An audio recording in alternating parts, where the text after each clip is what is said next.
Hey, this is Carla from the Butcher Babies. This is George Corner Fisher from Cannibal Corpse. Hey, this is Rex from Kill Devil Hill. It's Wednesday 13. This is Jazz from Devil Driving. This is Motorist from Quad. You're listening to RABID NOISE on RABID Radio. Turn it up. Welcome back to the show. My guest in the program now is one of the most hard-working people in the music industry and represents some of the biggest bands and labels in Australia like Nuclear Blast and Spine Farm. It's my good friend John Howarth from Bulletproof. Thanks for joining us tonight, man. Hey, Nate. How you doing, buddy? What's happening up your way? Oh, not much. Just having a couple of beers and talking to you about all things Bulletproof and, of course, Devil You Know. We're going to be bulletproof in this industry, don't we, man? We know it's... We know all about it. You know, I've been around a long time. Unless you're bulletproof, you're not going to go anywhere in this industry because it can become very cutthroat, as you know. So you just got to deflect and move on with it. You know, plenty of good things in the pipeline and plenty of good things happening now. And I'm actually enjoying this phase of my career. And you know, breaking bands like Kill or Be Killed, and you know, which has been a monster for us here, and you know, breaking them. You know, the biggest, highest charting in the world, and having their first shows here and watching it build here and then affect on a global basis is phenomenal. I could never have imagined the success we'd have with these guys. And, you know, the next time around, I think you're in for a top 10 record because the vibe on them and the buzz.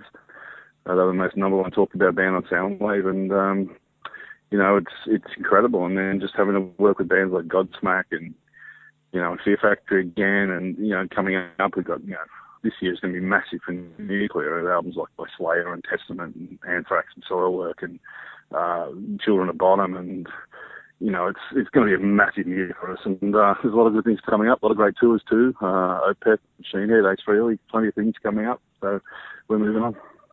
I don't know how you do it, man. You're so busy all the time. You know, you've always got something awesome coming up. Well, I think I just put it down to you just get things done on the spot. You know, I've always had a good work ethic, and now there's a lot of pressure off me in a sense, business-wise. It's the key. It's the keys to having a clear mind. And, you know, we've all been through our issues in this industry, but you've just got to answer emails. You've just got to get back to it. And you know, and I've had a change of thinking in the business. And, you know, the fact is that while running my own business was just something that always was a constant mess with your head, and you always felt the pressure and the anxiety, and you know, and then when you've got that off you sort of tend to let loose. So I don't question my work ethic, and I build relationships better than anyone in this industry, and that's the key to it. You know, if you can't build relationships, you're dead in the water, and that's one thing I do is I base myself on my work ethic and my relationship building, and that's how you move forward.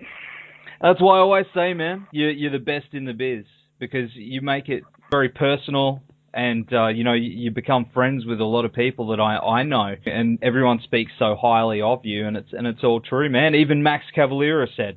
Well, yeah, that's the thing. Max got up and, you know, toasted me and gave a speech at the Kill or Be Killed dinner in Brisbane, which, you know, they're the things you can't buy. I mean, to me, that's the thing that really hit home is when someone like Max Cavalera gets up and they're all emotional and they thank you and they toast you, and you know, that stuff doesn't happen, you know, and when it does, to me, it beats any money, beats anything. But, you know, like I said, you've just got to have a good work ethic. You've got to build that relationship. And, you know, there's a lot of snipers out there. You've got to dodge bullets, and there's a lot of people who want to take you out and take you down. But, you know, I'm lucky I got good support, and I've weeded all that shit out of my life. And, you know, that's the key to it, is you just get rid of the crap, surround yourself with good people, and then move forward. I mean, that's the only way to do it these days. And, you know, I want to make people happy. I want to put a smile on someone's face. If they're smiling, I'm smiling. So, you know, it's just work hard and get in there. You know, no excuses. And be bulletproof, as you said, man.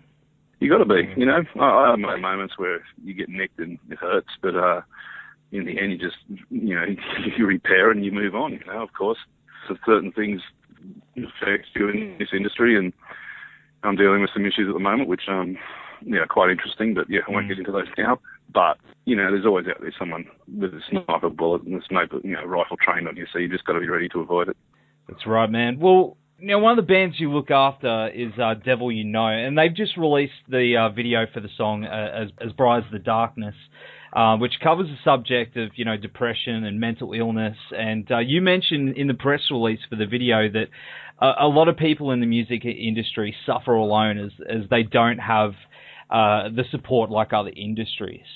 Well, yeah, this is the thing that's come to me, and and I speak to a lot of musicians, and I've been around a lot of musicians, and it's a very lonely existence sometimes. Like a lot of people have to leave their families and little children for months at a time, and they develop anxiety, and then they get dark on the road, and a lot of them are lost, and and it's something that you can't just turn over, roll over in bed, and forget about. And I see a lot of musicians that have struggled, with their demons, with depression, anxiety, and other mental illnesses throughout most of their careers, and you see a lot of people come out, like Max Bemis of Say Anything, and Craig Owens of Chiodos, and Corey Putman of Norma Jean, and all these people that sort of openly you bring it up, and it can only manifest, and it's sometimes you've got nowhere to go. If you're in a sporting team and you're coming through the ranks, the teams have got counsellors, and if you get and they're there to help you.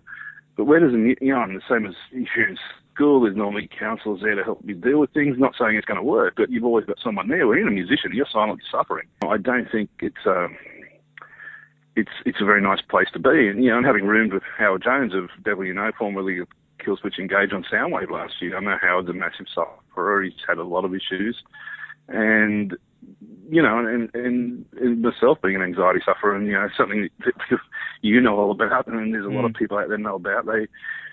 They unless you're there, you don't get it. And having someone like Howard, he's a big, strong, lovable guy. And when nice people met have so many demons, it's just we need to bring this awareness out to the public, and we need to find help for a lot of these people before it's too late, because some of them just don't have anywhere to turn or feel like they don't have anywhere to turn, and that's a big issue. I mean, where do these people go? What do they do? So we need to raise awareness of mental illness in the music industry, because it runs through from record labels to artists to people working just within the industry, but it's not.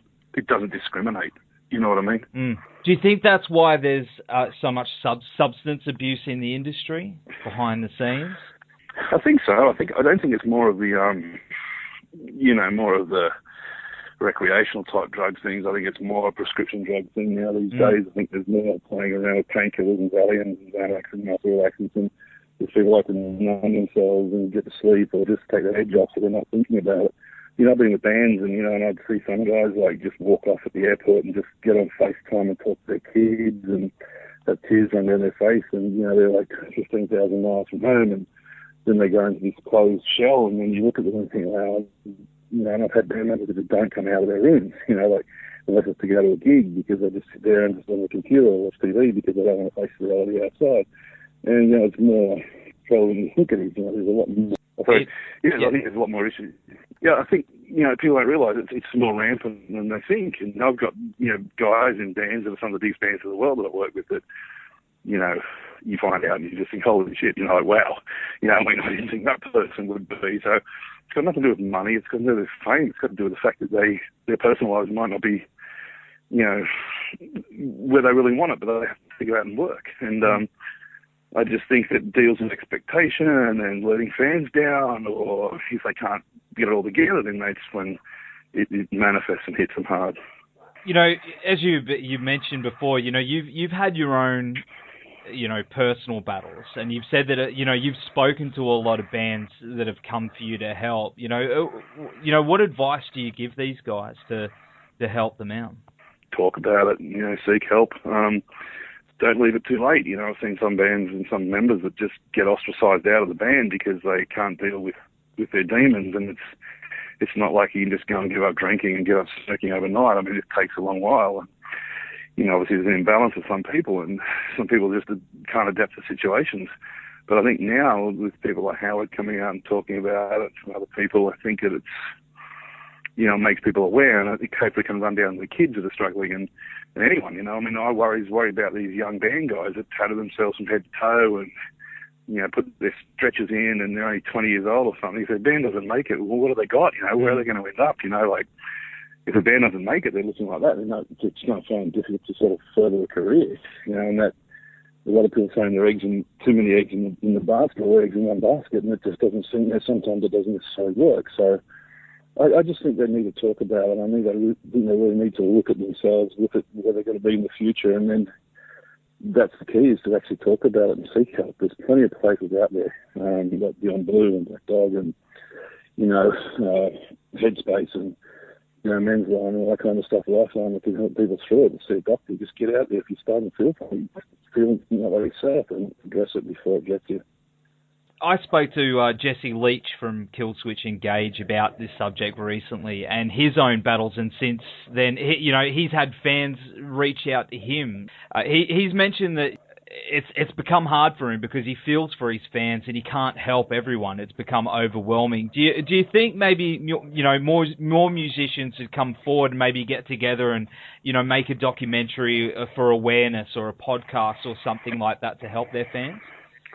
Well, I think that could help. I mean, that's something I think Howard's doing by putting this video out. He wrote this song when he was at his lowest, and to bring the video clip out, which they John Rokovich put the video together, and John Sangy from Devil You Know found the video, and it fitted perfectly with the lyrics, and now they've got the Rock Foundation behind it and everything, and hopefully it's going to really bring awareness out, and people can see it and know that there is a way out. And I think by musicians like Howard and Jesse and everyone else, I think that putting together a documentary is a fantastic idea, because obviously they can't solve anyone's problems, and obviously it becomes overwhelming them with people coming up to them all the time, because that only probably adds to their own anxiety. But if they talk about it without having to be counsel themselves, which can be difficult, because if you're in this situation and you're dealing with yourself and everyone else wants to talk to you about it, then that becomes probably even more consuming to yourself. So there's a way they can do it. But again, personally trying to address it all is probably very too difficult. Yeah, I think it would be difficult, especially for guys like that, getting fans constantly. Your heart would open to them, but you can't help everyone. And I hopefully, some way that, somehow, these guys can come out of the shadows and work out a way to help their fans and themselves, maybe a web series or blog or something like that. I think that would be a positive thing. It would be, and if you look at it as well, like it doesn't mean that all counselling is going to work. They've got to look at different options. You look at the NRL has counselling, and the team's got counselling, but 6 kids from under 20s of competition that committed suicide in the last 12 months, and because they're worried they're going to get graded. I mean, so even with counsellors there, it is still difficult. It's not an easy thing. So the more awareness through different avenues and different drivers, and that is what we need. And we need these artists to come out and say, hey, I'm suffering like you are, and maybe encourage them. This is what I want to try and build on the back of this. You know what I mean? Definitely. I mean, because, the lyrics in a lot of these bands, especially with metal, it's very relatable. And a lot of it's, you find that, it's under the loud noises, it's a cry for help, People maybe just think it's just lyrics, just words in a song, but, you probably find that it's a lot deeper than that. And by the sounds of it, this song, it's going to really affect some people. It does, and I'm sure we've all got albums we turn to and songs we turn to comfort us through certain times and listen to the lyrics, and it pulls us back in a way. And so even though it might be written on their perspective of them suffering, it can have a positive effect on us to know this guy's gone through that. And I'm listening to it at the moment, I'm down in the dumps, but it's eventually going to pick me up. So, I think that artistic,